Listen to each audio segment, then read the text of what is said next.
প্ৰাদেশিকসকলৰ লগতে গাঁওবুঢ়াৰ দৰমহা বৃদ্ধি, আমাৰ আশা অংগনবাদী দৰমহা বৃদ্ধি, তাৰ লগত বাণীকান্ত কাকতি কম্পিউটাৰ লিটাৰেচিত কাম কৰা লোকসকলৰ প্ৰতিও দৰমহা বৃদ্ধি, 60 বছৰলৈকে চাকৰি, ফুল মেডিকেল ৰিইম্বাৰ্সমেন্ট, আমি ৰাইজে ভোগ কৰি থকা বহুতবোৰ সমস্যা, কৰ্মচাৰীসকলৰ OPS-ৰ সমস্যা, বহুতবোৰ সমস্যা আমি এই বাজেটৰ জৰিয়তে দূৰ কৰাৰ বাবে প্ৰচেষ্টা কৰিছো। গাড়ী লোনো দিম, ঘৰৰ লোনো দিম। প্ৰফেচাৰখিনিক পোষ্ট নাথাকিলেও আমি প্ৰমোচন দিয়াৰ ব্যৱস্থা কৰিম। তেওঁলোকক নেশ্যনেল আৰু ইণ্টাৰনেশ্যনেল ছেমিনাৰত আমি যোৱাৰ ব্যৱস্থা কৰি দিম। মূল্য বৃদ্ধিৰ ওপৰত আমি প্ৰায় আলোচনা কৰো। এইবাৰ আমি এটা নতুন স্কিম আনিছো, যাৰ ৰেচন কাৰ্ড আছে তেওঁলোকে বজাৰৰ মূল্যতকৈ 25 টকা মূল্যত কম 1 কেজি মচুৰ দালি পাব। আৰু যদি পৰিয়ালটো ডাঙৰ হয়, 5 জনতকৈ বেছি মেম্বাৰ থাকে, তেওঁক আমি 2 কেজি দিম। তাৰ উপৰিও চেনি আমি বজাৰৰ মূল্যতকৈ 20 টকা কমত দিম, আৰু আমি নিমখো আমি বজাৰতকৈ 10 টকা মূল্যত কম দিম। গভৰ্ণমেণ্ট এমপ্লয়িজৰ কাৰণে এইবাৰ আমি কেইটামান লেণ্ডমাৰ্ক ডিচিশ্যন আনিছো। এটা হ'ল 2005-ৰ আগত এপইণ্টমেণ্ট প্ৰচেছ আৰম্ভ হ'ল, কিন্তু কিবা কাৰণত এপইণ্টমেণ্টখন 2006-ত পালে। আমি তেওঁলোকক OPS-লৈকে লৈ যাম। NPS-ৰ জেগাত তেওঁলোক OPS-ত যাব। ইয়াৰ ফলত ৰাজ্য চৰকাৰৰ 30,000 নতুন কৰ্মচাৰী OPS-ত অন্তৰ্ভুক্ত হ'ব। যিসকলে UPS-ত যাব খোজে, আমি UPS-ত যাব সুবিধা দিম। সকলোতকৈ ডাঙৰ কথা, মুখ্যমন্ত্ৰী লোকসেৱা আয়োগ যোজনা, য'ত আজিৰ দিনত 2,10,000 গভৰ্ণমেণ্ট এমপ্লয়ী ৰেজিষ্টাৰ কৰিছে, এতিয়াৰ পৰা মেডিকেল কলেজ, কেঞ্চাৰ হস্পিটেলত তেওঁলোকে কেছলেছ ট্ৰিটমেণ্ট পাব। আৰু এই বছৰৰ শেষৰ ফালে নাৰায়ণ হৃদয়ালয় হওক, এপল হওক, তাতো আমি কেছলেছ ব্যৱস্থা ৰূপান্তৰকৰণৰ দিশত আমি এই ব্যৱস্থাটোক আগুৱাই লৈ যাম। সকলোতকৈ ডাঙৰ কথা হৈছে যে NHM সৰ্বশিক্ষা, যিবিলাক এনেকুৱা ধৰণৰ ছ'চাইটিত কাম কৰে, চৰকাৰী কৰ্মচাৰী নহয়, তেওঁলোককো এইবাৰ আমি মেডিকেল ৰিইম্বাৰ্সমেন্টৰ সুবিধা কৰিম। NHM, SSA ইয়াত কাম কৰা কৰ্মচাৰীসকলেও এতিয়াৰ পৰা 100% মেডিকেল ৰিইম্বাৰ্সমেন্ট পাব। এইটো এটা বহুত ডাঙৰ সুবিধা তেওঁলোকৰ কাৰণে আমি আগবঢ়াইছো। অংগনবাদী, আশা কৰ্মী, মিড ডে মিল ৱৰ্কাৰৰো দৰমহা আমি বৃদ্ধি কৰিম। অংগনবাদী, আশা কৰ্মী, মিড ডে মিল ৱৰ্কাৰৰো দৰমহা আমি বৃদ্ধি কৰিম। ফিক্স পে যিবিলাক মানুহে কাম কৰে অসম গভৰ্ণমেণ্টত, তেওঁলোকে হাউচ ৰেট এলাউন্স নাপায়। এইবাৰ আমি তেওঁলোকক 50% হাউচ ৰেট এলাউন্স দিম বুলি কৈছো। আৰু NHM, SSA কাম কৰা কৰ্মচাৰী সকলৰো যাতে এটা নিজৰ ঘৰ হয়, তেওঁলোকক আমি আপোন ঘৰ আঁচনিৰ সুবিধা তেওঁলোকলৈ সম্প্ৰসাৰণ কৰাৰ কথা আমি চিন্তা কৰিছো। আমাৰ যি ইয়েৰ অফ বুকছ আছে, ইয়েৰ অফ বুকছত আমি এইবাৰ বহুত কেইটা নতুন কথা আগবঢ়াইছো। গ্ৰন্থমেলা পাতিলে সহায়, 1,000 সৃষ্টিশীল লিখকলৈ 25,000 টকাৰ সাহায্য, আৰু চৰকাৰী কৰ্মচাৰীসকলক গ্ৰন্থমেলাৰ সময়ত আমি দৰমহাৰ লগত 1,000 টকা দিম, যাতে তেওঁলোকে গ্ৰন্থ কিনিব। কিন্তু গ্ৰন্থ কিনাৰ হিচাপখন তেওঁলোকে আহি অফিচত জমা দিব লাগিব।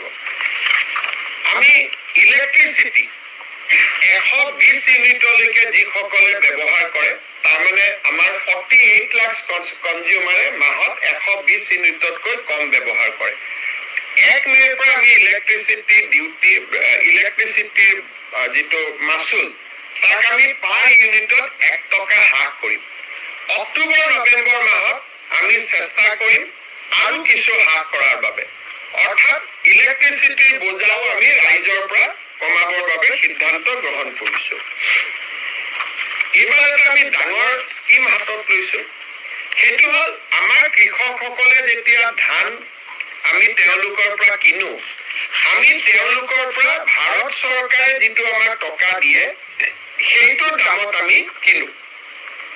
কিন্তু এইবাৰ আমি সিদ্ধান্ত লৈছো যে ভাৰত চৰকাৰে যিটো দাম দিয়ে, তাৰ ওপৰত অসম চৰকাৰে 250 টকা দিব। তাৰমানে অহা 1 এপ্ৰিলৰ পৰা ধানৰ সমৰ্থন মূল্য অসমত 2550 টকালৈকে বৃদ্ধি হ'ব। 2021 চনত এই মূল্য 600 টকা আছিল। 600ৰ পৰা 2550 টকালৈকে বৃদ্ধি হ'ব। সৰিয়হ যদি বিক্ৰী কৰে, ভাৰত চৰকাৰে 5900 টকা দি আমি 500 টকা লগত দিম, তাত 6500 টকালৈকে ই বৃদ্ধি পাব, 6450। আৰু অহা ভৱিষ্যতে আমি আৰু এটা ঠিক কৰিছো যে জিলাবিলাকত আমি একোটা FPO নিৰ্মাণ কৰিম, তেওঁলোকক আমি টকা দিম। তেলটো ভাৰত চৰকাৰক বা নাফেডক বিক্ৰী কৰাতকৈ আমাৰ নিজৰ ডিষ্ট্ৰিক্টতে তেলটো বনাই, আগত যেনেকে তৃপ্তি বনস্পতি আছিল তেনেকুৱা খাটি ঘানিত পেৰা তেলৰ আমি এটা ব্ৰেণ্ড নিৰ্মাণ কৰিব খুজিছো। অসমৰ বহুত আজিও আমাৰ জহা চাউল শিৱসাগৰৰ পৰা ভিয়েটনামলৈকে গৈছে, আমাৰ FPO বিলাকে এই কাম কৰি আছে। অসমৰ 500 FPOক আমি 10 লাখ টকা কৰি একোটাকৈ আৰ্থিক অনুদান আগবঢ়াম। ডিব্ৰুগড়ত অসম বিধানসভাৰ নিৰ্মাণ, দৰঙত মেডিকেল কলেজ নিৰ্মাণ, কেইবাটাও আন্তঃগাঁথনিমূলক আঁচনিও আমি ইয়াতে সন্নিৱিষ্ট কৰিছো। দুটা খুব ভাল লগা আঁচনি ইয়াত আহিছে। বন্য জীৱ জন্তুৱে যাতে বিদ্যুৎ পৰিবাহিত লাইনত খুন্দা খাই নকৰে, তাৰ কাৰণে এইবাৰ আমি ইনচুলেটৰ লগাম আৰু ই বহুত বন্য জীৱ জন্তুৰ জীৱন ৰক্ষা কৰিব। হাতীয়ে যাতে প্ৰকৃত খাদ্য পায়, তাৰ কাৰণে আমি নেপিয়াৰ গাছ লগাম, যাতে হাতীয়েও খাব পাৰে, তাৰ পৰা কম্প্ৰেছ বায়'গেছো ওলাব পাৰে। ৰিলায়েন্সৰ লগত আমি আমাৰ MOU হৈছিল ইনভেষ্টমেণ্ট সামিটৰ সময়ত, চৰকাৰেও প্ৰচেষ্টা ল'ব আৰু ৰিলায়েন্সকো আমি কাৰ্বি আংলং বা আন জাগাত য'ত আমাৰ মাটি আছে আমি নেপিয়াৰ গেছ কৰিবৰ কাৰণে আগবঢ়াম, যাতে আমি বায়' ৰিফাইনেৰী অসমত বনাব পাৰো, তেওঁলোকৰ লগত যিটো আমাৰ MOU হৈছিলে। কাজিৰঙাত যিমান পুৰণা গাড়ী আছে, লোন আৰু ৰাজসাহায্যৰে আমি গোটেইবিলাক গাড়ী EV-লৈ ৰূপান্তৰ কৰিব খুজিছো, যাতে কাজিৰঙাত বিদেশী পৰ্যটকসকল আহিলে আমি বহুতখিনি তেওঁলোকক সুবিধা দিব পাৰো। বিপ্লৱ শৰ্মা কমিটিৰ ৰিপৰ্টৰ ওপৰত আমি আলোচনা কৰিছো। 3টা কথাৰে মই সামৰণি মাৰিম। এপ্ৰিল মাহৰ পৰা অসমৰ চৰকাৰী ট্ৰিটমেণ্ট পাব। প্ৰাদেশিকৰণসকলৰ লগতে গাঁওবুঢ়াৰ দৰমহা বৃদ্ধি, আমাৰ আশা অংগনবাদী দৰমহা বৃদ্ধি, তাৰ লগত বাণীকান্ত কাকতি কম্পিউটাৰ লিটাৰেচিত কাম কৰা লোকসকলৰ প্ৰতিও দৰমহা বৃদ্ধি, 60 বছৰলৈকে চাকৰি, ফুল মেডিকেল ৰিইম্বাৰ্ছমেণ্ট। আমি ৰাইজে ভোগ কৰি থকা বহুতবোৰ সমস্যা, কৰ্মচাৰীসকলৰ OPS-ৰ সমস্যা, বহুতবোৰ সমস্যা আমি এই বাজেটৰ জৰিয়তে দূৰ কৰাৰ বাবে প্ৰচেষ্টা কৰিছো। গাড়ী লোনো দিম, ঘৰৰ লোনো দিম। প্ৰফেচাৰখিনিক পোষ্ট নাথাকিলেও আমি প্ৰমোচন দিয়াৰ ব্যৱস্থা কৰিম। তেওঁলোকক নেশ্যনেল আৰু ইণ্টাৰনেশ্যনেল ছেমিনাৰত আমি যোৱাৰ ব্যৱস্থা কৰি দিম। মূল্য বৃদ্ধিৰ ওপৰত আমি প্ৰায় আলোচনা কৰো। এইবাৰ আমি এটা নতুন স্কিম আনিছো, যাৰ ৰেচন কাৰ্ড আছে তেওঁলোকে বজাৰৰ মূল্যতকৈ 25 টকা মূল্যত কম 1 কেজি মচুৰ দালি পাব। আৰু যদি পৰিয়ালটো ডাঙৰ হয়, 5 জনতকৈ বেছি মেম্বাৰ থাকে, তেওঁক আমি 2 কেজি দিম।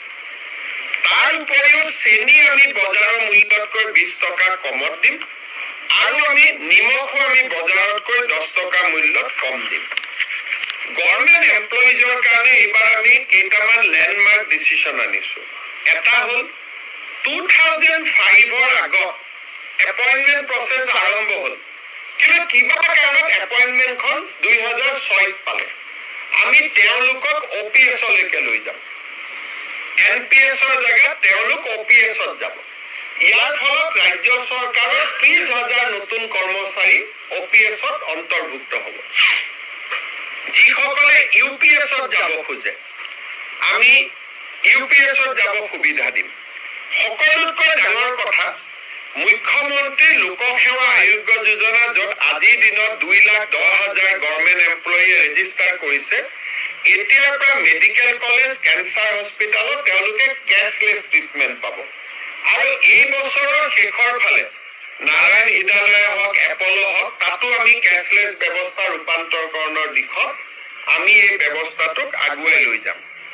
সকলোতকৈ ডাঙৰ কথা হৈছে যে NHM সৰ্বশিক্ষা যিবিলাক এনেকুৱা ধৰণৰ ছ'চাইটিত কাম কৰে চৰকাৰী কৰ্মচাৰী নহয় তেওঁলোককো এইবাৰ আমি মেডিকেল ৰিইম্বাৰ্চমেণ্টৰ সুবিধা কৰিম NHM SSA ইয়াত কাম কৰা কৰ্মচাৰীসকলেও এতিয়াৰ পৰা 100% মেডিকেল ৰিইম্বাৰ্চমেণ্ট পাব এইটো এটা বহুত ডাঙৰ সুবিধা তেওঁলোকৰ কাৰণে আমি আগবঢ়াইছো অংগনবাদী আশা কৰ্মী মিড ডে মিল ৱৰ্কাৰৰো দৰমহা আমি বৃদ্ধি কৰিম অংগনবাদী আশা কৰ্মী মিড ডে মিল ৱৰ্কাৰৰো দৰমহা আমি বৃদ্ধি কৰিম ফিক্স পে যিবিলাক মানুহে কাম কৰে অসম গভৰ্ণমেণ্টত তেওঁলোকে হাউচ ৰেণ্ট এলাউন্স নাপায় এইবাৰ আমি তেওঁলোকক 50% হাউচ ৰেণ্ট এলাউন্স দিম বুলি কৈছো আৰু NHM SSA কাম কৰা কৰ্মচাৰীসকলৰো যাতে এটা নিজৰ ঘৰ হয় তেওঁলোকক আমি আপোন ঘৰ আঁচনিৰ সুবিধা তেওঁলোকলৈ সম্প্ৰসাৰণ কৰাৰ কথা আমি চিন্তা কৰিছো আমাৰ যি ইয়েৰ বুকছ আছে ইয়েৰ বুকছত আমি